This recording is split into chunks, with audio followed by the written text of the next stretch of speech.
কংস নিয়ে আসলেন কৃষ্ণ বলরাম নন্দরাজ আর বন্ধুদেরকে, কিন্তু কংস যেটি ভেবেছিল বাবা তার ঠিক উল্টো হলো। কংস ভেবেছিল কৃষ্ণ মরবে, আর দেখা গেল কংসরই মৃত্যু হলো কৃষ্ণের ভয়ে। তাই কংস যখনই মারা গেল, শ্রীকৃষ্ণ নন্দরাজাকে উদ্দেশ্য করে বললেন, বাবা কংস মহারাজ মারা গেলেও কংসের শ্বশুর মরেনি, তাই বৃন্দাবন মথুরা বিপদ মুক্ত নয়। যখন তখন আক্রমণ হতে পারে মথুরার উপরে, কারণ কংসের শ্বশুর হচ্ছেন সেই যুগে সারা ভারতবর্ষে খুব বড় শক্তিশালী রাজা। তার বাড়ি ছিল বিহারে, নাম কি? জরাসন্ধ। জরাসন্ধের দুই মেয়ে অস্তি আর প্রাপ্তি, তাদের সঙ্গে কংস রাজার বিয়ে হয়েছিল। কারণ কংসের মৃত্যুর কারণ যখন কৃষ্ণ, জরাসন্ধ ক্রধান্বিত হয়ে বারবার মথুরাকে আক্রমণ করেছিলেন যে আমার জামাইকে হত্যাকারী ওই কৃষ্ণের আমি শেষ দেখে ছাড়ব। তাই বারবার মথুরা আক্রমণ হওয়ার জন্য কৃষ্ণ বললেন, নন্দরাজা আমি আর দাদা বলাই মথুরায় থেকে যাই, আপনি আমার বন্ধুদেরকে নিয়ে বৃন্দাবনে চলে যান। তাই নন্দরাজা কৃষ্ণের বন্ধুদেরকে নিয়ে বৃন্দাবনে চলে এলো। কৃষ্ণ বলরাম থেকে গেল মথুরায়। কৃষ্ণের পিতা বসুদেব কৃষ্ণের পড়াশোনার জন্য পাঠালেন শান্তিপনি মুনির বিশ্ববিদ্যালয়ে। শান্তিপনি মুনির বিশ্ববিদ্যালয়টা তখন ছিল উজ্জয়িনী নগরে। উজ্জয়িনী নগরে শান্তিপনি মুনির বিশ্ববিদ্যালয়, সেইখানে কৃষ্ণ আর বলরাম গেল পড়াশোনা করতে। আর এদিকে কৃষ্ণর বিরহে সুদামা বৃন্দাবনে কানাই কানাই বলে পাগল হয়ে গেল। ভাই কানাই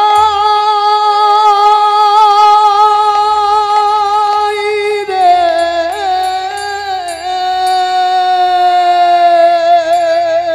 কানাই একবার দেখা দে, কানাই একবার দেখা দে।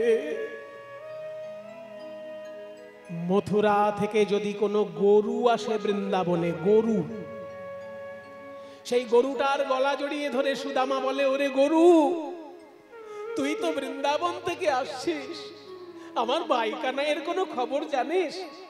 আমার ভাই কানাই আমার কথা জিজ্ঞেস করেছে তোকে। সুদামার বাবা মটুক দেখছেন চোখের সামনে ছেলেটা পাগল হয়ে যাচ্ছে গো। গরুর সঙ্গে যদি কেউ গল্প করে তাহলে জানতে হবে তার মাথাটা গেছে। আমার ছেলে সুদামা কৃষ্ণ বিরহে উন্মাদ হতে চলেছে, আর আমি বাবা হয়ে দাঁড়িয়ে দাঁড়িয়ে দেখব। তাই আমি চেষ্টা করব ছেলের এই বিরহ দশা দূর করার জন্য। কি চেষ্টা করলেন না, যে বিদ্যালয়ে কৃষ্ণ বলরাম পড়াশোনা করার জন্য ভর্তি হয়েছে, এই সুদামার বাবা সুদামাকেও নিয়ে চললেন সেই বিদ্যালয়ে পড়াশোনা করানোর জন্য। বন্ধুতে বন্ধুতে যদি একসঙ্গে পড়াশোনা করা যায় বাবা, পড়াশোনাটা কোনো চাপ বলে মনেই হয় না, মনের আনন্দে পড়াশোনা হয়ে যায়। আমি আমার একটা উপলব্ধির কথা বলছি। আমরা যখন একসঙ্গে ইংলিশ অনার্স পড়েছিলাম, ইংলিশ অনার্স মানে বাংলা মিডিয়াম থেকে পড়াশোনা করে ইংরেজিতে অনার্স পড়া খুব কঠিন কাজ। কারণ ইংরেজিতে অনার্স পড়তে গেলে ইংরেজদের সমাজ সম্পর্কে জানতে হয়, ইংরেজদের দর্শন সম্পর্কে জানতে হয়, ইংরেজদের ইতিহাস জানতে হয়, অনেক কিছু জানতে হয়। তো সেসব জানতে গিয়ে দেখছি যে মাধ্যমিক উচ্চ মাধ্যমিকের যা ইংরেজি অবস্থা, তার তুলনায় অনার্সে যখনই ভর্তি হবে কেউ একদম আকাশ থেকে পড়ার মতো পড়বে। সেই অবস্থা আমাদেরও হয়েছিল ইংরেজি অনার্সে, খুব কঠিন লাগছিল। কিন্তু যখন আমরা বন্ধুরা একসঙ্গে মিলে পড়াশোনা করতাম, মজা করে আনন্দ করে এমন ভাবে মজা করতাম যে পড়াশোনাটা আর আমাদের কঠিন বলে মনে হতো না। মানে কিডস একটা কবিতায় বলেছেন যে যদি কেউ আনন্দের আঙুর ফাটাতে পারে, তার ভিতর থেকে দুঃখের রস বেরোবে। এবার আনন্দের আঙুর ফাটানো, এই আঙুর ফাটানোটা কিভাবে আঙুর ফাটাবে, এই বলে বন্ধুদের মধ্যে এই ফাটা আঙুর ফাটাও মুখে, তা আঙুর ফাটানো নিয়ে তখন এমন মজা করলাম, ওই ইংরেজি কবিতা যে কত কঠিন ওই নিয়ে আর মাথা ব্যথাই হলো না। সবাই নিজেরা টক টক টক টক করে মুখে আঙুর ফাটাতে লাগে। এইরকম কথাই বলছি যে বন্ধু টক না মিষ্টি, এইরকম মানে কঠিন পড়াশোনাও জলের মতো সহজ হয়ে যায় যদি বন্ধুরা একসঙ্গে পড়াশোনা করা যায়।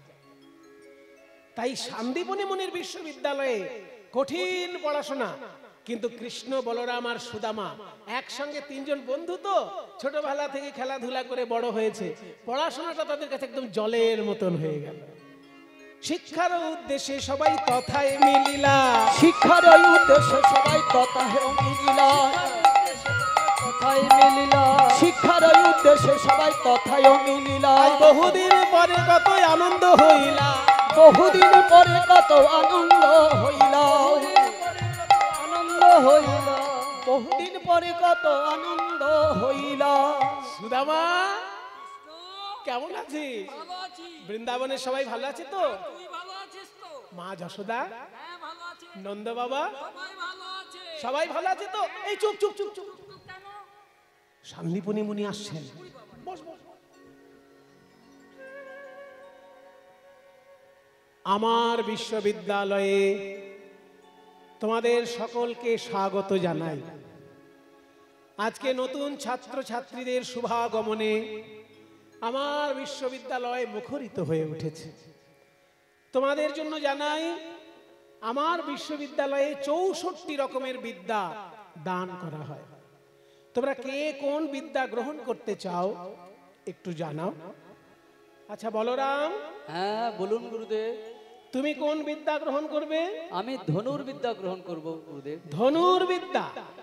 ধনুর্বিদ্যা গ্রহণ করতে গেলে তুমি ধ্যান করা অভ্যাস করো, কারণ দৃষ্টি যদি মনোযোগ সহকারে ঠিক ঠিক যদি তোমার দৃষ্টি নিবদ্ধ না হয় তাহলে তোমার লক্ষ্য ভেদ হওয়া সহজ হবে না। তাই লক্ষ্য ভেদ করতে গেলে তোমাকে দৃষ্টি স্থির করতে হবে। দৃষ্টি স্থির করতে গেলে ধ্যান করা অভ্যাস করতে হবে। তুমি এখন থেকে ধ্যান করা অভ্যাস করো, ঠিক আছে?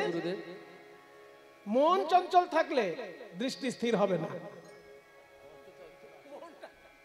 মনটাকে স্থির করতে হবে। আচ্ছা, এরপরে বলরাম, তুমি কি বিদ্যা গ্রহণ করবে বাবা?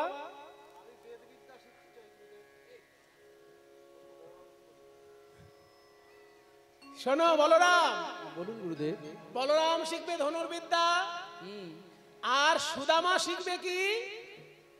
বেদ বিদ্যা। আর বাকি রইল কৃষ্ণ। তুমি কি শিখতে চাও বাবা? কৃষ্ণ তো এই তো কৃষ্ণ গোপাল মুখার্জি, এসো কৃষ্ণ গোপাল, তুমি কি শিখতে চাও? বলুন গুরুদেব।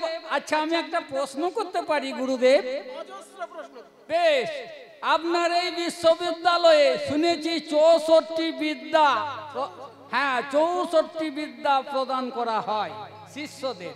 তো আমি 64 বিদ্যাই শিখতে চাই গুরুদেব। হ্যাঁ, আজ অবধি এমন কোন ছাত্র আমি দেখিনি যে 64 বিদ্যাই গ্রহণ করার জন্য আগ্রহ প্রকাশ করেছে। এই প্রথম জীবনে পেলাম কোন ছাত্র যে 64 বিদ্যাই শিখতে চায়। বাবা কৃষ্ণ, তুমি যদি শিখতে পারো আমার দিতে কোনো কার্পণ্য নেই। গুরুদেব আপনি যদি দিতে পারেন আমি নিশ্চয়ই নিতে পারবো, আপনার ঝুলি উজাড় করে দেব। তোমার আত্মবিশ্বাস দেখে আমি গর্ববোধ করছি। বেশ কৃষ্ণ, তুমি 64 বিদ্যা গ্রহণ করবে, বলরাম ধনুর্বিদ্যা গ্রহণ করবে, সুদামা তুমি শোনো বেদ বিদ্যা তুমি গ্রহণ করবে বললে, কিন্তু জানো তো বেদ বিদ্যা গ্রহণ করতে গেলে ব্রাহ্মণত্ব আগে অর্জন করতে হবে। ব্রাহ্মণত্ব কাকে বলে জানো? শুধু কাঁধে বইতে থাকলেই ব্রাহ্মণত্ব হয় না, 9টি গুণ অর্জন করতে হয়। 9টি গুণ কি কি? শ্রীমদ্ ভগবত গীতা যদি আপনাদের বাড়িতে থাকে দেখবেন 18 নম্বর অধ্যায়ে পেয়ে যাবেন। সম দম তপ শৌচ ক্ষান্তি রাজ্যভবে মচ জ্ঞানং বিজ্ঞানম আস্তিক্যম ব্রহ্মধর্ম স্বভাবজ। সম মানে হচ্ছে অন্তরিন্দ্রিয় সংযম। অন্তরিন্দ্রিয়, যে ইন্দ্রিয় চোখে দেখা যায় না ভিতরে থাকে, সেগুলোকে সংযম করার নাম সম। ভিতরে কোন ইন্দ্রিয় থাকে? চারটি, মন, বুদ্ধি, চিত্ত, অহংকার। এই চার রকমের ইন্দ্রিয় ভিতরে থাকে। আর বাইরের ইন্দ্রিয়গুলোকে জয় করার নাম হচ্ছে দম। বাইরের ইন্দ্রিয় কি কি? চক্ষু, কর্ণ, নাসিকা, জিহ্বা, ত্বক, আর মুখ, পানি, পাদ, পায়ু, উপস্থ। এই বাইরের ইন্দ্রিয়কে দমন করার নাম দম, ভিতরের ইন্দ্রিয়কে দমন করার নাম সম, সম দম।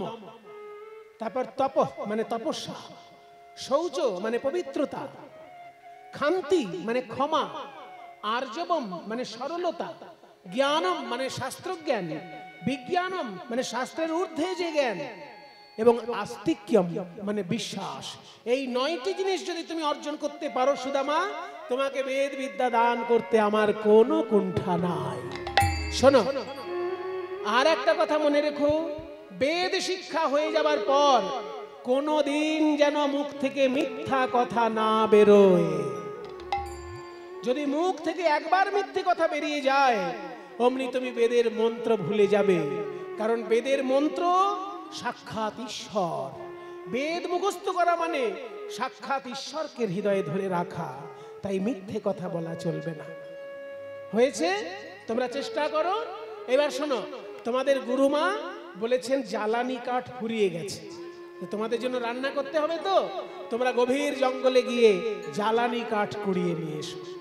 কৃষ্ণ আর সুদামা চলল গভীর জঙ্গলে। যেই না জঙ্গলে গেছে জ্বালানি কাঠ কুড়িয়ে আনতে, অমনি ভয়ঙ্কর ঝড় উঠলো সেই জঙ্গলে। হেনকালে হইল তথায় ঝড় ভয়ঙ্কর, কালে হইল তথায় ঝড় ভয়ঙ্কর। চারিদিকে ব্যাপিলে ঘোর অন্ধকার, চারিদিকে ব্যাপিলে ঘোর অন্ধকার। সুদামা কৃষ্ণ, সুদামা কৃষ্ণ, সুদামা কৃষ্ণ। ভয় নেই, ভয় নেই। যতই ঝড় হোক, যতই বর্জ্য পড়ুক, আমার গায়ে পড়বে, তোর গায়ে লাগতে আমি দেব না। ভয় নাই কৃষ্ণ, ভয় নাই, ভয় নাই, ভয় নাই। ভয়ঙ্কর ঝড়, গাছের ডাল ভেঙে পড়ল সুদামার গায়ে। কৃষ্ণের গায়ে আঁচড় লাগতে দিল না। ঝড় শেষ হয়ে যখন ডালপালা নিয়ে এসেছে কৃষ্ণ সুদামা, সন্দীপনী জিজ্ঞাসা করলেন, গভীর জঙ্গলে তো ঝড় উঠেছিল, দুই বন্ধু দুই দিকে ছিটকে যাওনি তো? কৃষ্ণ বলে, না গুরুজি, আমার বন্ধু সুদামা আমাকে বুকের মধ্যে করে আগলে রেখেছিল। ওর গায়ে গাছের ডাল পড়েছে, আমার গায়ে আঁচড় লাগতে দেয়নি। এই হলো তোমাদের বৃন্দাবনের ভালোবাসা। শুনেছি তোমাকে বৃন্দাবনের লোকে এত ভালোবাসে, তোমাকে সবাই বুকে করে রাখে কৃষ্ণ। তাই সুদামা যেহেতু তোমাকে বুকে করে নিয়ে বাঁচিয়েছে, তোমারও কিন্তু কর্তব্য, যদি কোনোদিন সুদামা বিপদে পড়ে তুমিও তাকে রক্ষা করবে। জানো তো বন্ধু কাকে বলে? উৎসবে ব্যসনে চৈব দুর্ভিক্ষে রাষ্ট্র বিপ্লবে রাজদ্বারে শ্মশানে চাইস্তিষ্ঠতি সবান্ধব। কিছু মনে করবেন না বাবারা, একসঙ্গে বসে মদ খেলেই বন্ধু হওয়া যায় না। বন্ধু কাকে বলে দেখে নিন, ভারতীয় শাস্ত্র বলছে উৎসবে ব্যসনে চৈব, আনন্দ উৎসবে যে সঙ্গে থাকবে, আবার দুঃখ দুর্দিনেও যে সঙ্গে থাকবে, সেই বন্ধু। উৎসবে ব্যসনে চৈব মানে আনন্দেও থাকবে, দুঃখেও থাকবে। দুর্ভিক্ষে, এই যে করোনার সময় ভয়ঙ্কর অভাব নেমে এসেছিল, তখন এক বন্ধু যদি আর এক বন্ধুর অভাব দূর করতে পারে, তবেই তো সেই বন্ধু। দুর্ভিক্ষে, রাষ্ট্র বিপ্লবে, রাষ্ট্র বিপ্লব মানে রাজনৈতিক অস্থিরতা। এই যে তৃণমূল, সিপিএম, কংগ্রেস, বিজেপি, এইসব পার্টিতে পার্টিতে যদি দ্বন্দ্ব হয়ে যায়, বন্ধুত্ব কিন্তু কখনো ভুলবেন না বাবা। সবার কাছে আমার অনুরোধ, পার্টির রাজনীতি শুধুমাত্র ব্যালট বাক্সে রাখবেন, বন্ধুত্বের মধ্যে কখনো রাজনীতি আসতে দেবেন না। একজন বন্ধু সিপিএম হতেই পারে, একজন বন্ধু তৃণমূল হতেই পারে, একজন বন্ধু বিজেপি হতেই পারে, সেটা তার রাজনৈতিক মতাদর্শ অনুসারে যে যাকে খুশি ভোট দিক, বন্ধুত্বের মধ্যে কখনো রাজনীতিকে আসতে দেবেন না। তাই বলছে রাষ্ট্র বিপ্লবে মানে রাজনৈতিক অস্থিরতাতেও বন্ধু যেন বন্ধুর পাশে থাকে। এবং রাজদ্বারে, রাজদ্বার মানে সরকারি অফিস, সরকারি অফিসে যদি কোনো বন্ধু সমস্যায় পড়ে আরেক বন্ধু সঙ্গে গিয়ে উদ্ধার করে আনবে। রাজদ্বারে এবং শ্মশানে, শ্মশানেও যেন বন্ধু সঙ্গে থাকে, তবে তো বন্ধু। তাই শোনো সুদামা, শোনো কৃষ্ণ, তোমাদের বিদ্যা লাভ হয়েছে, এইবার তোমাদের মাথায় পাগড়ি বেঁধে দেব, যে যার বাড়িতে গিয়ে নিজের নিজের শিক্ষা দেশের সেবায় উৎসর্গ করো। কৃষ্ণ চলে গেল রাজনীতির জগতে, বলরাম চলে গেল কৃষ্ণের সহযোগী হওয়ার জন্য, আর সুদামা যেহেতু বেদ বিদ্যা গ্রহণ করেছে তাই ছাত্রদেরকে বেদ শিক্ষা দেবার জন্য শিক্ষা জগতে প্রবেশ করল। কৃষ্ণ বলরাম রাজনীতির জগতে প্রবেশ করলেন, আর সুদামা শিক্ষকের জগতে শিক্ষক হয়ে জীবন কাটাতে লাগলেন।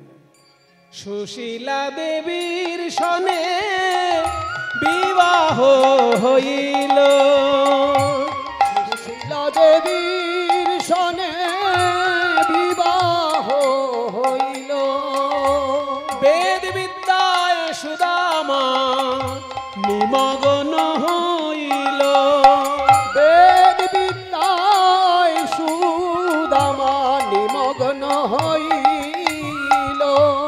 সুশীলা দেবীর সঙ্গে বিবাহ হলো, ছাত্রদেরকে পড়ায় কিন্তু দক্ষিণার কথা মনে রাখে না।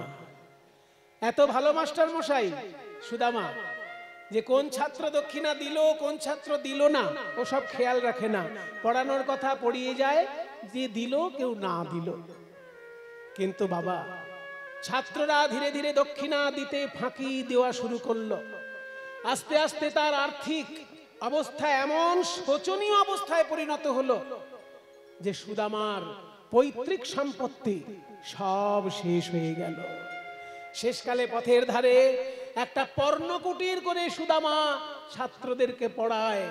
কেউ দক্ষিণা দিলে সবে সংসার চলে, আর নইলে সংসার চলে না। আবার আবার কি খেলা খেলিবে শ্রী হরি, কি খেলা পড়িল মনে, আবার কি খেলা খেলিবে শ্রী হরি, কি খেলা পড়িল মনে। ভগবান, আমি কোনোদিন কারোর সঙ্গে অন্যায় করিনি, কোনোদিন কাউকে ঠকাইনি, কিন্তু আমায় কেন সবাই ঠকায় জানি না। এর মধ্যেও বোধহয় তোমার কোনো লীলা চলছে। তুমি তো লীলাময়, আমার এই অভাবের মধ্যে দিয়েও তুমি বোধহয় কোনো লীলা ঘটাচ্ছ ঠাকুর। লীলাময় তুমি ওগো শ্রী হরি, লীলাময় তুমি ওগো শ্রী হরি, খেলা বুঝিব কেমনে কেমনে, আবার কি খেলা খেলিবে শ্রী হরি, কি খেলা পড়িল মনে। নদীর তীরে যারা বাস করে তারা সারা বছর ভয়ে ভয়ে থাকে, কখন যে আমার জমি ভেঙে চলে যায়, কখন যে আমার ঘর ভেঙে চলে যায়। সুতা ধরে তুমি নাচাও পুতুল, সুতা ধরে তুমি নাচাও পুতুল, কেউ হাসে কেউ কাঁদে ব্যাকুল। সুতা ধরে তুমি নাচাও পুতুল, কেউ হাসে কেউ কাঁদিয়া ব্যাকুল। নদীর কুল ভাঙিয়া গড়ই কুল, নদীর কুল ভাঙিয়া গড়ই কুল, খেলা বুঝিব কেমনে কেমনে,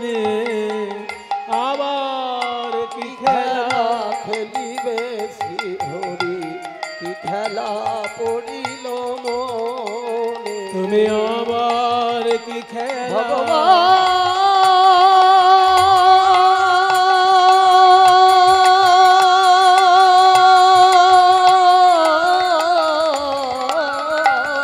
স্বামী, আজকে যে ছাত্র এসেছিল সেও তো দক্ষিণা দিল না। ছাত্ররা যে দক্ষিণা না দিয়ে পড়ে চলে যাচ্ছে, আপনি কাউকে কিছু বলেন না তো?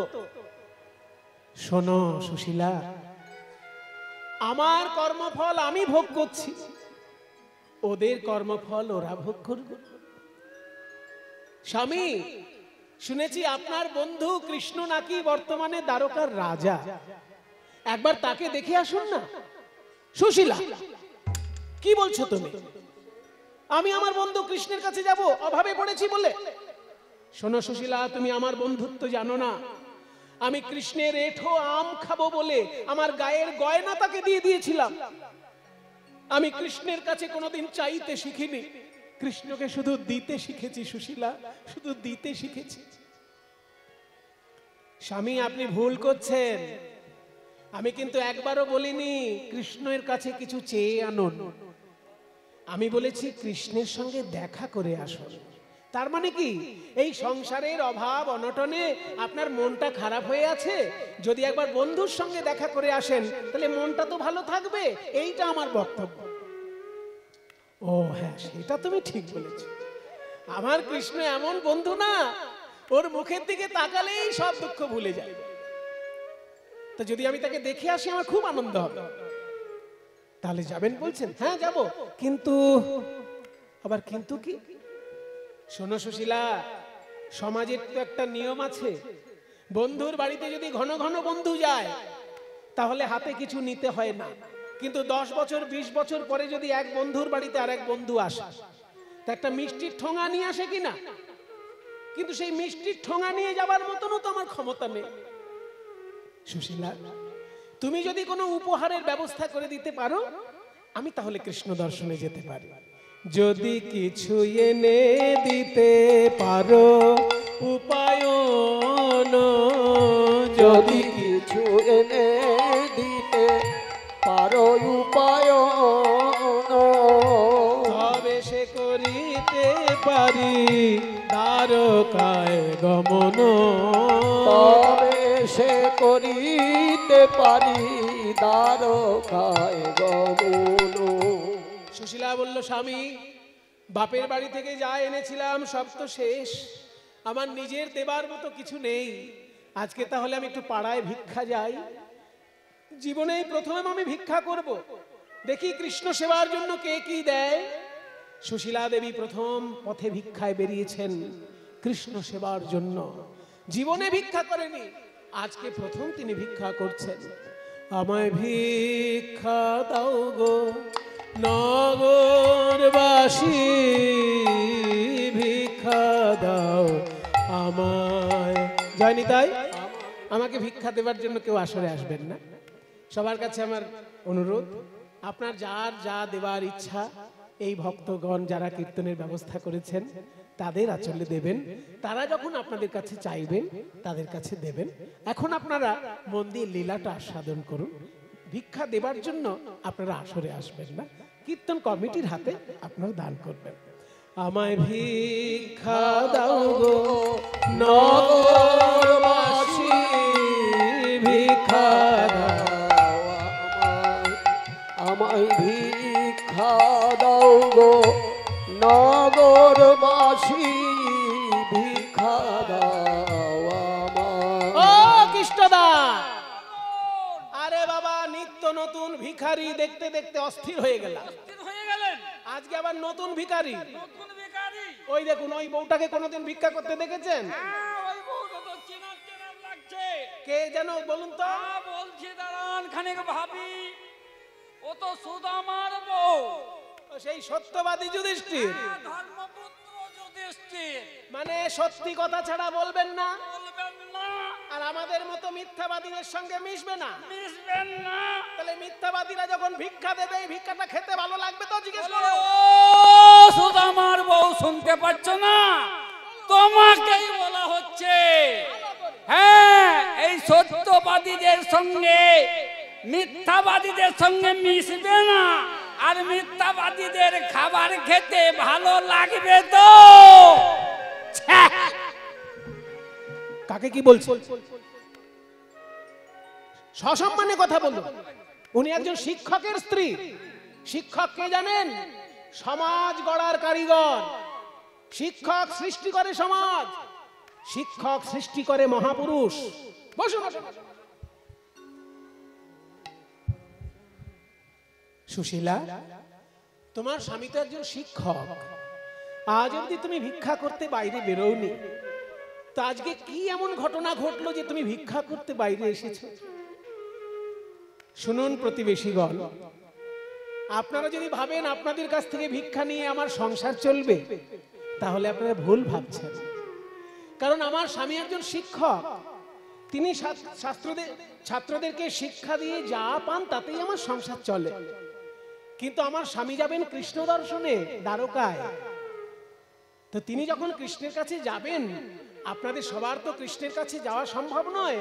ওই জন্য যে যা দিতে চান আমায় দিন, আমার স্বামীর ঝোলায় দিয়ে দেব। আমার স্বামী কৃষ্ণকে সবকিছু সমর্পণ করবে। আপনাদের সরাসরি কৃষ্ণকে দেওয়া না হলেও আমার স্বামীর মাধ্যমে কৃষ্ণ চরণে সব সমর্পণ করা হবে। তোমাদের এই ভিক্ষার দ্রব্য, তোমাদের এই ভিক্ষার দ্রব্য পাবে শ্যামরায়। তোমাদের এই ভিক্ষার দ্রব্য পাবে শ্যামরায়।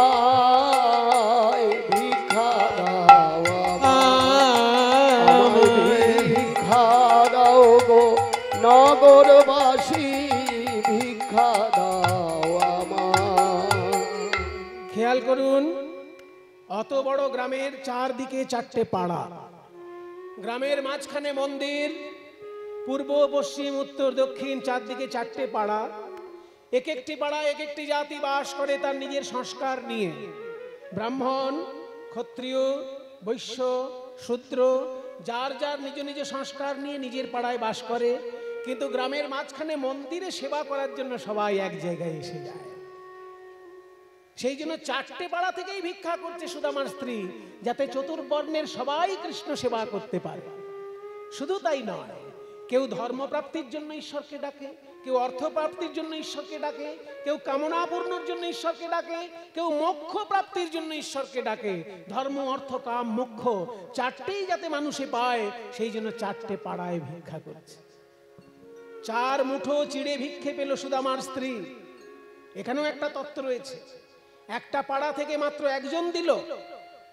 ওই একটা পাড়ায় যদি একজন না দিত কি হতো জানেন? কৃষ্ণের রোষানলে সেই পাড়ায় যারা আছে সবাই পুড়ে ছাই হয়ে যেত। কিন্তু অত বড় পাড়ার মধ্যে একজন ভিক্ষা দিয়েছে, তার জন্য পাড়ার সবাই রক্ষা পেয়ে গেল। অর্থাৎ কোন এলাকায় যদি একজনও ভালো মানুষ থাকে, তার জন্য পুরো পাড়াটা রক্ষা পেয়ে যায়।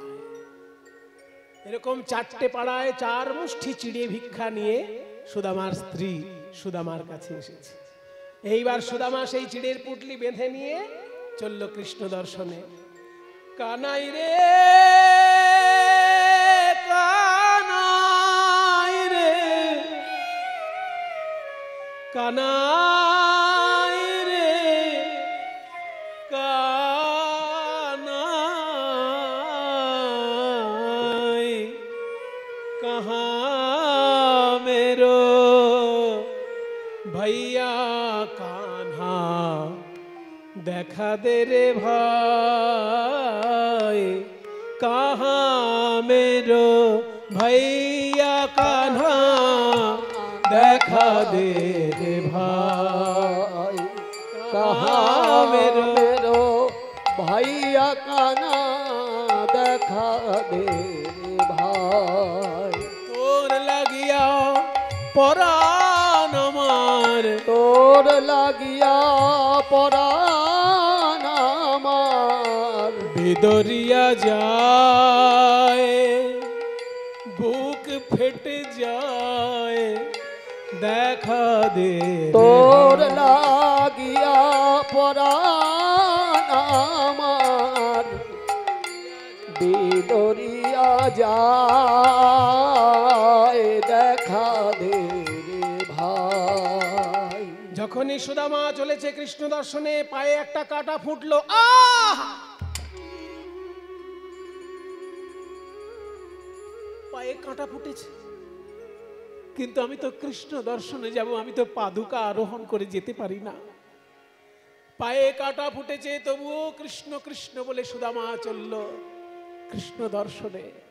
যেই না এসে দাঁড়িয়েছে সুদামা কৃষ্ণের রাজপ্রাসাদের সামনে, অমনি দারোয়ান এসে বাধা দিয়েছে। এই ভিখারি, अंदर कहाँ जाना चाहता है? राजा जी के पास क्यों जाना चाहता है? कृष्ण जी मेरे दोस्त है। मजाक करता है, मजाक करता है। नहीं मजाक करते हैं, पूछ के देखो। तुम ठहरे भिखारी, अरे भिखारी राजा जी का दोस्त एक मारेगा, पूछ के देखो। हमारा नाम सुदामा है, पूछ के देखो। पूछ के देखेंगे। है क्या चीज? হ্যাঁ বলুন। এই বেটাকে ধরে রাখ। পালাতে না পারে, মহারাজাকে একবার শুধু জিজ্ঞাসা করে আসে। হ্যাঁ, ফন্দি এঁটেছ? রাজার কাছে ভিক্ষা চাইবার নতুন ফন্দি? মহারাজের কাছে গিয়েছে দারোয়ান। দ্বারকাধিপতি রাজাধিরাজ কৃষ্ণচন্দ্র মহারাজ কি, কৃষ্ণচন্দ্র মহারাজ কি, কৃষ্ণচন্দ্র মহারাজ কি। কি সংবাদ দারোয়ান? আর বলবেন না রাজামশাই, ভিখারিতে ভিখারিতে দেশটা ছেয়ে গেল। আজকে আবার একটা নতুন ভিখারি এসে নতুন ফন্দি এঁটেছে। বলে কি ও নাকি আপনার বন্ধু। সাবধান, কারোর সম্পর্কে কথা বললে অসম্মানজনক ভাবে প্রকাশ করবে না। হতেই পারে আমার কর্মফলে আজকে আমি রাজা হয়েছি, আমার বন্ধুর কর্মফলে সে হয়তো ভিখারি হয়েছে, কিন্তু সে কি আমার বন্ধু হতে পারে না? শোনো, জীবনে যে কজন বন্ধু আমি পেয়েছি সবার নাম আমার মুখস্থ আছে। তার নামটা কি বলেছে বলো? নাম কি যেন বললো? সু দিয়ে সুদামা। সুদামা, সুদামা এসেছে। সোনার সিংহাসনে কৃষ্ণ বসেছিলেন, সুদামা নাম শোনার সঙ্গে সঙ্গে উঠে দাঁড়ালেন। কনক পর্যঙ্কে কৃষ্ণই আছিল বসিয়া, ওই কনক পর্যন্ত কৃষ্ণই আছিল বসিয়া। ভাইয়া চলিল হরি সুদামা শুনিয়া। সুদামা রে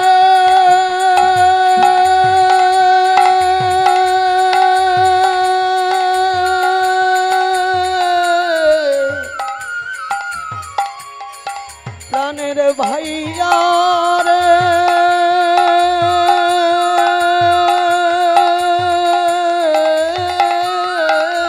ভাইয়া চলিল হরি সুদামা শুনিয়া। ভাইয়া চলিল হরি সুদামা শুনিয়া। সুদামাকে যেই কাছে পেয়ে জড়িয়ে ধরেছে কৃষ্ণ, দারোয়ান দেখছে সর্বনাশ, আমার তো চাকরি তো গেলই, বোধহয় প্রাণও যাবে। আড়ালে সুদামাকে বলছে, রাজাজিকে বলবেন না আমি কি সব বলেছি আপনাকে, ভুলে যান, ভুলে যান, ভুল যাইয়ে, ভুল যাইয়ে। সুদামাকে নিয়ে কৃষ্ণ একেবারে সিংহাসনে বসিয়ে দিল। আয় সুদামা, তুই আমার বন্ধু, কিন্তু আজকে তুই আমার অতিথি। আর অতিথি কি হয় জানিস তো? নারায়ণ। আজকে আমার সিংহাসনে আমি বসবো না, তুই বসবি। আর তুই আমার কেমন অতিথি? বেদ পাঠী বিপ্র, বেদ পাঠী বিপ্র। তাই শোন সুদামা, তুই আজকে এই সোনার সিংহাসনে বসবি, আমি তোর পা ধুইয়ে দেব। আয় সুদামা বস। রুক্মিণী, সত্যভামা, সোনার পাত্রে জল নিয়ে এসো, আর একটি থালা দাও।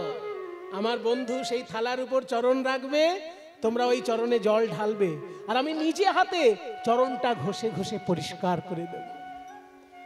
আপনি সহস্তে সুদামার চরণ ধুয়াইল, আপনি সহস্তে সুদামার চরণ ধুয়াইল। চরণ ধোয়া জল কৃষ্ণ পান করিল। চরণ ধোয়া জল কৃষ্ণ পান করিল। এ কানাই কানাই, এটা খুব বাড়াবাড়ি হয়ে যাচ্ছে। আমি তোর বন্ধু না? পা ধুইয়ে দিলি ঠিক আছে, আবার সেটা ওই পা ধোয়া জল খাচ্ছিস তুই? শোন সুদামা, বন্ধু ছিলিস তুই আমার আগে, কিন্তু কর্মজগতে আমি রাজনীতিতে প্রবেশ করেছি, আর তুই শিক্ষা জগতে শিক্ষক হিসেবে প্রবেশ করেছিস। রাজনীতির জগৎ আর শিক্ষা জগৎ এক জিনিস নয়। রাজনীতির জগতে প্রবেশ করলে সে মিথ্যা কথা বলতে বাধ্য, কারণ মিথ্যা কথা না বললে রাজনীতি করাই যায় না। আমিও কালে ভদ্রে রাজনীতির চক্রে পড়ে কখনো কখনো হয়তো মিথ্যা বলেও ফেলেছি। আমি তো বলেছিলাম কুরুক্ষেত্রের যুদ্ধে অস্ত্র ধরবো না, জেদ ছিল আমার, কুরুক্ষেত্রের অস্ত্র ধরবো না। কিন্তু ওই ভীষ্ম এমন বাণ মারতে লাগলো অর্জুনকে, আমি থাকতে পারলাম না, রথচক্র আমাকে ধরতেই হলো। তাহলে আমার আগের কথাটা মিথ্যা হয়ে গেল। রাজনীতির চক্রে পড়ে আমাকেও মিথ্যে কথা বলতে হয়েছে সুদামা। কিন্তু তুই যেহেতু বেদ বিদ্যার চর্চায় রয়েছিস, তুই গুরুচরণে হাত দিয়ে কথা দিয়েছিস কোনোদিন মিথ্যা কথা বলবি না। সত্যের সঙ্গে তোর সম্পর্ক, আর সত্যকে যে ভালোবাসে সে ঈশ্বরকে ভালোবাসে। সত্য যার হৃদয়ে রয়েছে, ঈশ্বর তার হৃদয়ে রয়েছে। তাই সুদামা, তোর চরণ ধুইয়ে দিয়ে আমি নিজে ধন্য হচ্ছি। সুদামার চরণ ধোয়া জল কৃষ্ণ পান করছেন, আর রুক্মিণী সত্যভামা সেই জল পান করলেন। তারপর কৃষ্ণ বললেন, সুদামা চল আমার বিছানায় গিয়ে তুই একটু শয়ন করবি। কৃষ্ণের বিছানায় সুদামা শয়ন করছে, আর কৃষ্ণ নিজে কোলের উপর সুদামার চরণটি তুলে নিয়ে চরণ সেবা করছে। একই রেখা নাই, তোর পায়ের নিচে একই দেখছি, তোর পায়ের নিচে কাঁটা ফুটেছে কেন? কাঁটা? রুক্মিণী সত্যভামা বলছে, ওই তো আপনার বন্ধুর কাণ্ড। দুদিন আগে আমরাও বললাম যে রাজপ্রাসাদের মধ্যে কোথাও ধুলোকণা পর্যন্ত থাকে না, আর আপনার পায়ে কাঁটা এলো কোত্থেকে? তখন আপনার বন্ধু বলে কি, তোমরা জানো না, আমার এক বন্ধু আসছে আমার সঙ্গে দেখা করতে, ওর পায়ে কাঁটা বিঁধেছে, আর সেই কাঁটা তোমরা আমার পায়ে দেখছো। ও, এই জন্যেই কানাই আমার পায়ে কাঁটাটা বিঁধেছিল বটে, কিন্তু সেরকম ব্যথা আমি পাইনি। তার মানে তুই সেই ব্যথা গ্রহণ করেছিস কানাই, আমার পায়ের ব্যথা তুই গ্রহণ করেছিস। ঠিক আছে ঠিক আছে সুদামা, এ তো আমাদের বন্ধুত্ব থাকবেই। একটা কথা তোকে আমি না বলে পারছি না। আমরা যখন পড়াশোনা করতাম, মনে আছে আমাদের গুরুজি শান্তিপনি মুনি কত যত্ন করে আমাদের পড়াতেন, আর আমাদের গুরু মা কত যত্ন করে রান্না করে আমাদের খাওয়াতেন। একটা জিনিস জানবি, গুরু দক্ষিণায় কেউ যদি ফাঁকি দেয়, সে নিজেই ফাঁকে পড়ে। এই জগতে 3 রকমের গুরু হয়, আর তার 3 রকমের দক্ষিণা হয়। সুদামা বলছে, কানাই তোর কাছে আসলেই নিত্য নতুন তত্ত্ব শোনা যায়। আমরা তো এতদিন জানতাম গুরু 2 রকমের, দীক্ষা গুরু আর শিক্ষা গুরু। দীক্ষা গুরু কে না, যিনি মন্ত্রময় ভগবানের মূর্তিকে হৃদয় মন্দিরে প্রতিষ্ঠা করে দেন, তিনি হলেন দীক্ষা গুরু।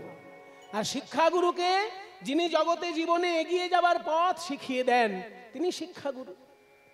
তুই আবার বলছিস গুরু 3 রকম। বলে, শোন সুদামা, গুরুও 3 রকম, তাদের দক্ষিণাও 3 রকম। তাহলে একটু করে বল আমাকে, প্রথম গুরুকে। প্রথম গুরু কে জানিস? যাদের জন্য আমরা এই জগতের আলো দেখলাম, সেই পিতা মাতাই প্রথম গুরু। জনক প্রথম গুরু জন্ম যাহা হইতে, জনক প্রথম গুরু জন্ম যাহা হইতে, পিতা মাতা আদি গুরু কহি তোমার সাক্ষাতে। পিতা মাতা আদি গুরু কহি তোমার সাক্ষাতে। কিছু মনে করবেন না বাবা, জগতে কিছু লোক দেখতে পাবেন এমন, যে গুরু বাড়িতে যখন যাচ্ছে মোটা মিষ্টির প্যাকেট নিয়ে যাচ্ছে, কিন্তু বাড়িতে বাবা মাকে হয়তো ভালো করে খেতে দেয় না। এমন লোক যদি দেখবেন, তাহলে জানবেন সে কিন্তু ঠিক ঠিক ধর্ম পালন করছে না। কারণ প্রথম গুরুই হলো বাবা মা, যার জন্য তুমি এই জগতের আলো দেখলে, জীবনের প্রথম শিক্ষা তুমি যার কাছে পেলে, সে হচ্ছে তোমার বাবা মা। তাকে অসম্মান করে কখনো অন্য গুরুকে তুমি সম্মান করতে পারো না। অন্য গুরুকে নিশ্চয়ই সম্মান করবে, আগে বাবা মাকে করতে হবে। তাহলে বাবা মা যদি প্রথম গুরু হয়, তাদের দক্ষিণা কি? কখনোই ভাববেন না যে বাবা মাকে টাকা পয়সা দিলেই দক্ষিণা শেষ হয়ে গেল, কখনো না। কারণ আমাদের বাংলার লোকসঙ্গীত কি বলেছে? মায়ের এক ফোঁটা দুধের ঋণ শোধ হবে না কোনোদিন, জন্ম জন্মান্তরে করিলে সাধনা, দয়াবতী দরদিনী মা। মা বাবার ঋণ কোনোদিন শোধ করা যায় না। সেই জন্য টাকা দিয়ে মা বাবাকে দক্ষিণা দেওয়া যায় না। মা বাবার দক্ষিণা কোনটা? না, মা বাবার সদ উপদেশ মেনে চলাটাই দক্ষিণা। যদি বাবা বলে চল আজকে কীর্তন শুনতে যাব, চল, তখন বাবাকে বলা যাবে না আমার কোচিং সেন্টার আছে, আমার এই আছে, আমার হ্যান আছে, ত্যান আছে, কিচ্ছু না। বাবা যখন বলেছে কীর্তন শুনতে যাব, বাবার সঙ্গে কীর্তন শুনতে যাব। বাবা যদি সদ উপদেশ দেয়, ভালো কথা যদি বলে, সেটা মেনে চলাটাই বাবা মার প্রতি দক্ষিণা। বাহ, তাহলে দ্বিতীয় গুরুকে বলে, এই যে দ্বিতীয় গুরু তুই বললি, দীক্ষাদাতা এবং শিক্ষাদাতা, এই দুই প্রকারের গুরু হলো দ্বিতীয় গুরু। দীক্ষাদাতা শিক্ষাদাতা রূপে বৈষ্ণব ব্রাহ্মণ, দীক্ষাদাতা শিক্ষাদাতা রূপে বৈষ্ণব ব্রাহ্মণ। দ্বিতীয় প্রকার গুরু এই কহিলাম এখন, দ্বিতীয় প্রকার গুরু এই কহিলাম এখন। আগেকার দিনে যেহেতু ব্রাহ্মণরাই প্রধানত শিক্ষা দিতেন, সেই জন্য বৈষ্ণব ব্রাহ্মণ বলা হলো। তা না হলে তুমি শিক্ষা যার কাছেই পাচ্ছ, সেই তোমার শিক্ষাগুরু, তিনি ব্রাহ্মণ হন বা না হন। দীক্ষাদাতা শিক্ষাদাতা রূপে বৈষ্ণব ব্রাহ্মণ, দ্বিতীয় প্রকার গুরু এই কহিলাম এখন। তাহলে দীক্ষাদাতা এবং শিক্ষাদাতা যদি দ্বিতীয় প্রকারের গুরু হয়, তাদের দক্ষিণা কি? তাদের দক্ষিণাও পয়সা দিয়ে হয় না। তাদের দক্ষিণা হলো তাদের সেবা করা। সেবা করতে না পারলে তবে পয়সা দেওয়া। সেবা যদি করতে না পারি, মনে করুন আমি এতই ব্যস্ত, গুরু সেবা করার আমার সময় নেই, তখন টাকা দিয়ে দক্ষিণা, যে আমার সেবার প্রতিকল্প হিসেবে, অনুকল্প হিসেবে আমি টাকা দিচ্ছি। নইলে সেবা করাটাই কিন্তু দক্ষিণা, টাকা দেওয়াটা দক্ষিণা নয় গুরুর প্রতি। দীক্ষাদাতা এবং শিক্ষাদাতা বলে, বাহ, তাহলে তো সব হয়েই গেল, আর কি গুরু বাকি থাকলো? কৃষ্ণ বলে, আরো একজন গুরু আছে, তৃতীয় গুরু এখনো বাকি আছে। দেখবেন মায়েরা, জীবনে এমন কিছু লোক আপনারা দেখতে পাবেন যারা ভালো পড়াশোনা করেনি, আবার ভালো গুরুদেবও পায়নি জীবনে, কিন্তু কোনোদিন ভুলও করেনি। কখনো ভুল করতে গেলেই তার ভিতর থেকে কে যেন বলে দিয়েছে, এই তুই এই পথে যাস না, এই পথে যা, ভুল করছিস কিন্তু এই দিকে যা। তাহলে ভিতর থেকে কে একজন বলে দেয়, আমি যখনই ভুল করতে যাই, কেউ যেন একজন ভিতর থেকে বলে দেয় যে এটা তোর ভুল হচ্ছে। কে বলে দেয়? তখন স্বয়ং ভগবান অন্তর্যামী রূপে গুরুর কাজটা করে দেন, ওটাই তৃতীয় গুরু। তৃতীয়তে অন্তর্যামী রূপে আমি ভগবান, তৃতীয়তে অন্তর্যামী রূপে আমি ভগবান। শোনো, আপদে বিপদে ভক্তের করি পরিত্রাণ, আপদে বিপদে ভক্তের করি পরিত্রাণ। আমি হলাম অন্তর্যামী গুরু রূপে ভক্তের আপদে বিপদে রক্ষা করি, তৃতীয় গুরু।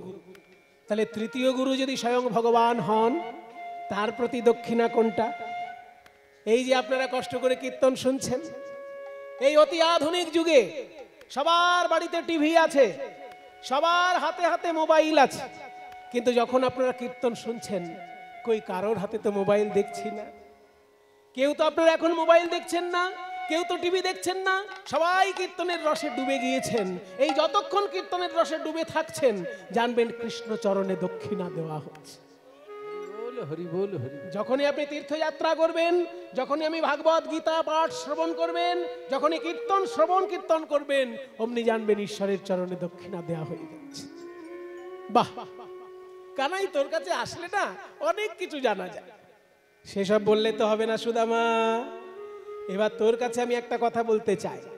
তুই যে পণ্ডিত মানুষ, এতদিন পর বন্ধুর বাড়িতে এলি, আমার জন্য উপহার কি এনেছিস সুদামা? উপহার ও কত বাদ দে কানাই, না বাদ দেবো কেন, তুই পণ্ডিত লোক, তোর কি এই ভুল হবে? সামাজিক শিক্ষা তো পেয়েছিস তুই, কানাই বাদ দে না। সুদামা ভাবছে ভিক্ষা করা চিড়ে কি করে দেবো কানাইকে। আচ্ছা ঠিক আছে সুদামা, আয় একটু ভালো করে আলিঙ্গন করি, হাতটা ফাঁকা কর।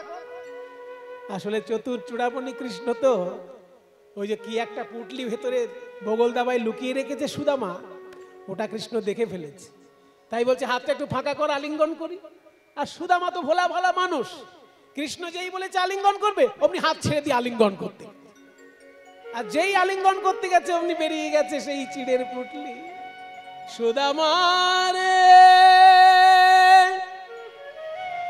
তুই আমার জন্য কি যেন এনেছিস, পুটলিতে বাঁধা আছে, দেখি দেখি আমার জন্য কি এনেছিস, কি এনেছিস?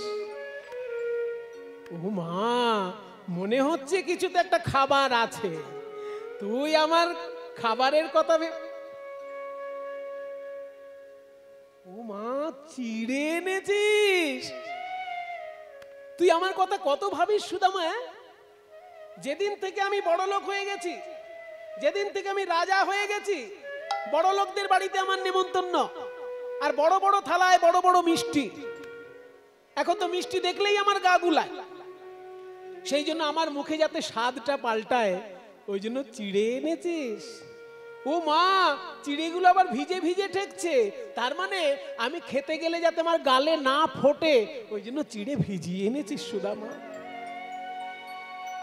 সুদামা বলে কানাই রে, আমি অত শত ভেবে চিনতে চিড়ে আনি নাই, আমার স্ত্রী সুশীলা 4 পাড়ায় ভিক্ষা করে 4 মুঠো চিড়ে পেয়েছে।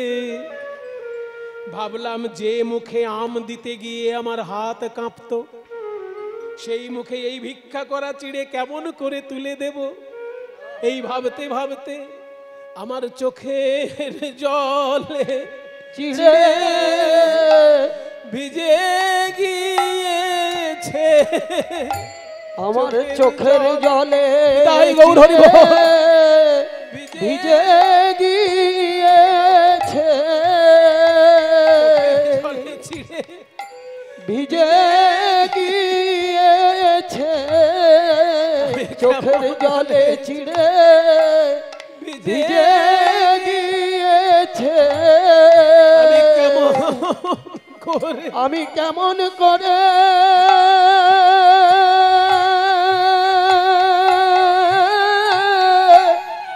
দেব বদনে, ভেবে চোখের জলে চিড়ে ভিজে গিয়েছে। আমি কেমন করে দেব বদনে, ভেবে চোখের জলে চিড়ে ভিজে গিয়েছে। আমি কেমন করে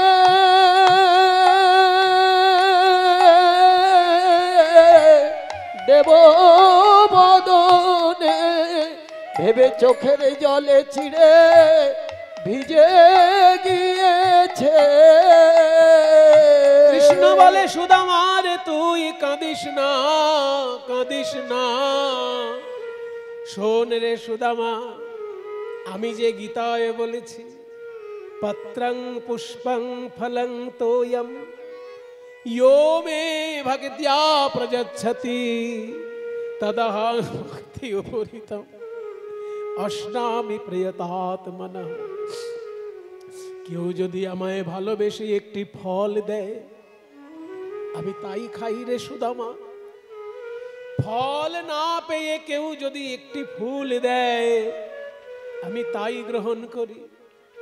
ফুল না পেয়ে কেউ যদি একটি তুলসী পাতা দেয় আমি সেই তুলসী পাতাই ভক্ষণ করি রে সুদামা। তুলসী পাতাও জোগাড় করতে না পেরে কেউ যদি একটু জল নিয়ে বলে, হে গোবিন্দ আজ আমার কিছু জোটে নাই, তুমি এই সামান্য জল পান করো, আমি ভক্তের দেওয়া সেই জলই পান করি রে সুদামা। আমি ভেবে দেখি না ভক্ত কত মূল্যবান প্রসাদ দিল, আমি শুধু দেখি আমায় দেবার কালে তার নয়ন ভরা প্রেম বাড়ি আছে কিনা, আর তার হৃদয়ে ভরা প্রেম ভক্তি আছে কিনা। বিভিন্ন মঠে মন্দিরে ঘরে ঘরে কত থালায় সন্দেশ সাজিয়ে আমায় প্রসাদ নিবেদন করে, কিন্তু তোর মতো এইভাবে আমার কথা ভেবে এরকম চোখের জলে ভিজা চিড়ে কেউ তো দেয় না। চোখের জলে ভিজা চিড়ে কেউ তো দেয় না। হে গোবিন্দ সেবা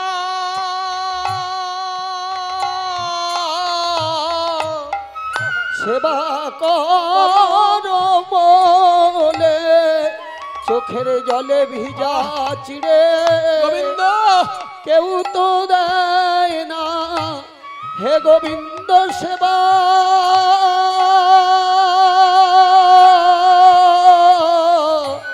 কর বলে ওই আমার কি বা আছে আর কি বা দিব।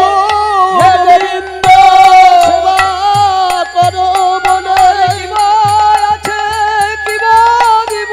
হে গোবিন্দ সেবা কর বলে কি বা আছে কি বা দিব। হে গোবিন্দ সেবা কর বলে চোখের জলে ভিজা চিড়ে কেউ তো দেয় না। দেখ রে সুদামা, তোর এই ভিক্ষা করা চিড়েতে আমার এত আনন্দ। এই ভিক্ষা করা চিড়ে এক মুঠি আমি গ্রহণ করছি।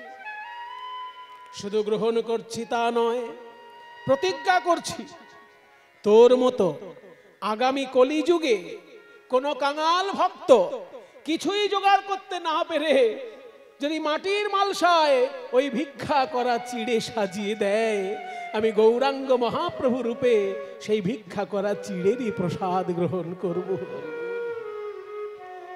তাই তো মাটির মালসায় প্রেমের ঠাকুর গৌর সুন্দর ভজপতি তুই উদ্ধার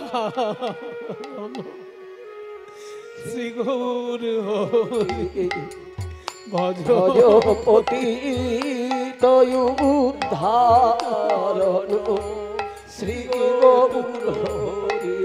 শ্রী গৌর হরি হরি নবদ্বীপ হারে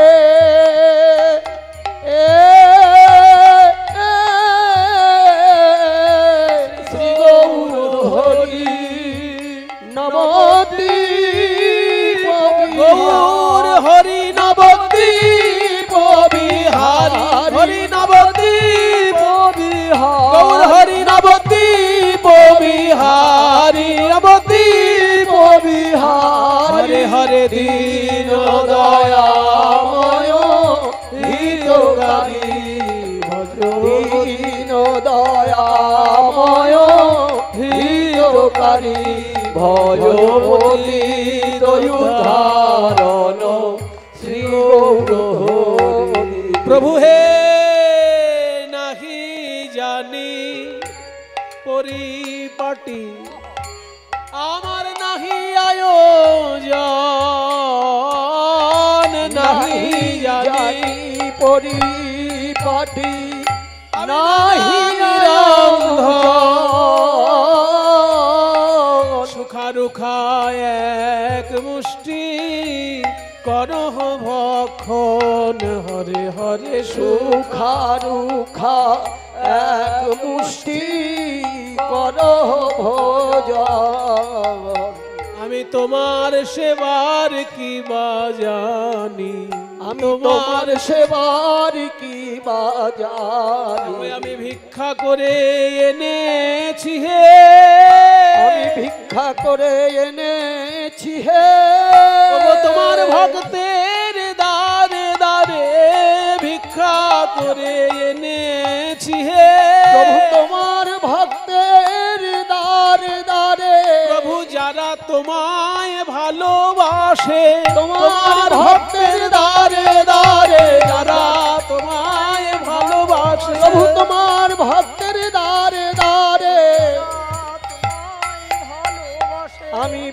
ভিক্ষা করে এনেছি হে, এই মাত্র ভরসায় আমার, এই মাত্র ভরসায় আমার। তুমি কাঙাল বড় ভালোবাসো, এই মাত্র ভরসায় আমার। প্রভু কাঙাল বড় ভালোবাসো, এই মাত্র ভরসায় একবার আমার। কৃপা করে গ্রহণ করো, কৃপা করে গ্রহণ করো, এসেছো কাঙালের ঘরে, কৃপা করে গ্রহণ করো। যদি এসেছো কাঙালের ঘরে, কৃপা করে গ্রহণ করো।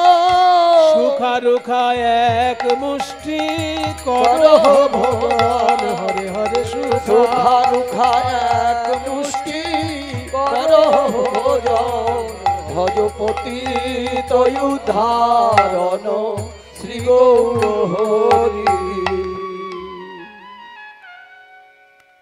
সুদামা, তোর ভিক্ষা করা চিড়েতে কি আনন্দ রে, আমার যে মন প্রাণ ভরে গেল।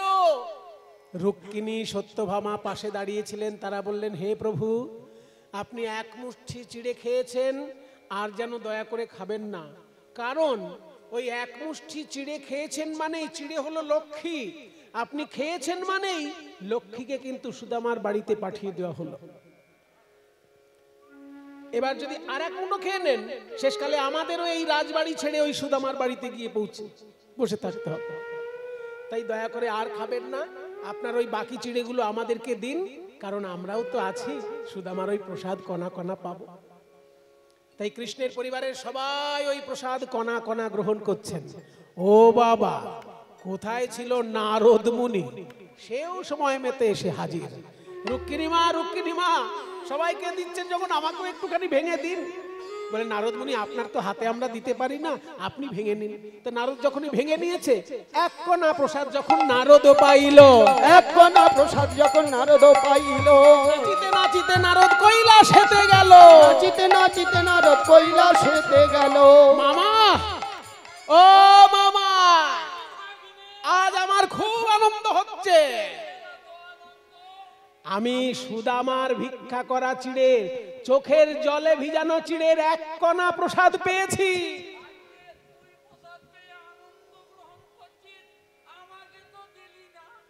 ও, তোমার জন্য কেন আনিনি?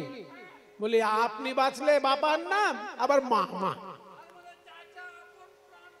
তবে শোনো মামা, একটা উপায় আছে। আমি এই নখটা দিয়ে চিড়ে ভেঙেছিলাম, তারপরে এখনো হাত ধুইনি, তাহলে এই নখের ভিতর বোধহয় একটু গুঁড়ো আছে। খাবে? হা করো। নখাগ্রের প্রসাদ শিবের বদনেতে দিল। ওই নখাগ্রে প্রসাদ শিবের বদনেতে দিল। আরে তাই পেয়ে ভোলানাথ নাচিতে লাগিল। তাই পেয়ে ভোলানাথ নাচিতে লাগিল। তাই পেয়ে ভোলানাথ নাচিতে লাগিল। আনন্দ ধরে না, আনন্দ ধরে না, প্রসাদ পেয়ে ভোলানাথের আনন্দ ধরে না। প্রসাদ পেয়ে ভোলানাথের আনন্দ ধরে না। নাচে ভোলা বাজে বম বম বম, নাচে ভোলা বাজে বম বম বম, নাচে ভোলা বলে বম বম বম, নাচে ভোলা বাজে বম বম বম, নাচে ভোলা বলে বম বম বম। ভোলানাথ কি ব্যাপার? নাচিতে লাগিল। আজকে কৈলাস পর্বত তো কাঁপছে দেখছি, মামাও নাচছে, ভাগ্নেও নাচছে, ব্যাপারটা কি? আর কিছু নেই, সুদামার ভিক্ষা করার চিড়েতে এত প্রেম, ওই নারদ পেয়েছে আর আমি একটু গুঁড়ো পেয়েছি, তাতেই আমার এত আনন্দ। তখন দেবী দুর্গা বলছে, আমার প্রসাদ কই? বলে, আর তো নেই। ও, মামা ভাগ্নে প্রসাদ পেয়ে নৃত্য হচ্ছে আর আমার কথা ভুলেই গেছো? তবে আমার কথাও শুনে নাও। ওই কৃষ্ণ যখন জগন্নাথ হয়ে পুরীধামে বিরাজ করবে, আমি তখন বিরজা মা নাম ধরে জগন্নাথ মন্দিরে বিরাজ করব। জগন্নাথের ওই প্রসাদ আমি দারে দারে বিকাবো, দারে দারে বিকাবো। জগন্নাথের মহাপ্রসাদ দারে দারে বিকাবো। জগন্নাথের মহাপ্রসাদ বিরজা নাম ধরে, জগন্নাথের মহাপ্রসাদ বিরজা নাম ধরে, জগন্নাথের ওই মহাপ্রসাদ, বিরজা নামে ধরে জগন্নাথের মহাপ্রসাদ দারে দারে বিকাবো। আমিও বিমলা মাতা নাম ধরে বিমলা মা রূপে বিরাজ করে ওই পুরীধামে থেকে জগন্নাথের প্রসাদ দারে দারে বিতরণ করব। এবার কৃষ্ণ সুদামার এতদিনের আনন্দ কথা, মায়েরা একটা জিনিস খেয়াল করলেন, কৃষ্ণ আর সুদামার মধ্যে কত কথাবার্তা হলো, কিন্তু একবারও সুদামা বলল না যে কানাই একটু মণিমাণিক্য কিছু দিবি, বলেছে একবার? গুরু করকমের, দক্ষিণা করকমের, সেইগুলো আলোচনা হয়েছে, কিন্তু আমার বড় অবস্থা খারাপ, তুই কিছু একটু দে, কখনো শুনেছেন? সুদামা বলে না, কারণ সেই রকম মন সুদামার নয়। 10টা দিন যখন পার হয়ে গেল সুদামার কৃষ্ণের বাড়িতে, একবারও দারিদ্র্যের কথা বলে। 10 দিন পর সুদামা এবার বিদায় নিচ্ছে, কানাই এবার আমি যাই, আমার গিন্নি তো চিন্তা করবে। বলে হ্যাঁ আয় সুদামা। আচ্ছা কানাই, তুই আমাকে এইভাবেই মনে রাখবি তো? এই যে তুই রাজা হয়ে যাবার পরেও আমাকে ভুলে যাসনি, এটাই আমার কাছে বড় প্রাপ্তি রে, জানিস? সুদামা একটা সংস্কৃত শ্লোকে বলেছিল, সেই শ্লোকটা ভাগবতের পাতায় লেখা আছে, ক্বাহম দরিদ্র পাপিয়ান। কোথায় আমি দরিদ্র পাপী সুদামা? ক্বা কৃষ্ণ শ্রীনিকেতন। আর কোথায় কৃষ্ণ? যার চরণে লক্ষ্মী বাঁধা। ব্রহ্মবন্ধু রীতি স্মাহম, আমি তার বন্ধু। এই বলে বাহুভ্যাং পরিরম্ভিত, সেই যে দুটো বাহু দিয়ে আমায় বুকে জড়িয়ে ধরেছে, এটাই আমার সব থেকে বড় পাওনা, আমি কিছু চাই না। প্রেম মৈত্রী বন্ধু তোমর হোক তারি সনে গো, প্রেম মৈত্রী বন্ধু তোমর হোক তারি সনে গো, এই শুধু চাই আমি জনমে জনমে গো, এই শুধু চাই আমি জনমে জনমে। সেই জন্যই দেখুন সেই সুদামা কলিযুগে গৌরাঙ্গ মহাপ্রভুর বন্ধুরূপেই জন্মগ্রহণ করল। সুন্দরানন্দ পণ্ডিত নাম ধরে নিতাই গৌরের বন্ধুরূপে সেই সুদামা কলিযুগে জন্মগ্রহণ করেছেন। সুন্দরানন্দ পণ্ডিত এমন ভক্ত ছিলেন যে জামির গাছে, জামির গাছ দেখেছেন তো, লেবু, এক ধরনের লেবু জামির, ওই জামির গাছে কদম ফুল ফুটিয়েছে। কৃষ্ণকে সাজানোর জন্য কদম ফুল খুঁজে পাচ্ছিল না, তখন ভাবছে আমার ভাই কানাইকে সাজাবো, কদম ফুল পাচ্ছি না কেন? জামির গাছ তুমি আমাকে কদম ফুল দাও। অদ্ভুত ব্যাপার, জামির গাছে সেদিন কদম ফুল ফুটেছে। এবং এই অলৌকিক ঘটনা লিখে রেখেছেন কে? না দেবকীনন্দন দাস তার বৈষ্ণব বন্দনা গ্রন্থে। সুন্দরানন্দ পণ্ডিত বন্দি বড় আসে গো, ফুটালো কদম্ব পুষ্প জাম্বিরের গাছে গো। সুন্দরানন্দ পণ্ডিত বন্দি বড় আসে গো, আমি আর কিছু চাই না গো, আমি আর কিছু চাই না গো, যেন জন্মে জন্মে বন্ধু হতে পারি, আর কিছু চাই না জন্মে জন্মে বন্ধু হতে পারি, আর কিছু চাই না, জন্মে জন্মে বন্ধু হতে পারি, আমি আর কিছু চাই না গো। সুন্দরানন্দ পণ্ডিত বন্দি বড় আসে গো, কালো কদম্ব পুষ্প জাম্বিরের গাছে। 10 দিন পর সুদামা যখন বাড়িতে এসেছে ফিরে, কি দেখলো? ওই পর্ণকুটির আর নেই। এ কি, আমার কুড়ে ঘর ভেঙে রাজবাড়ি বানালো কে?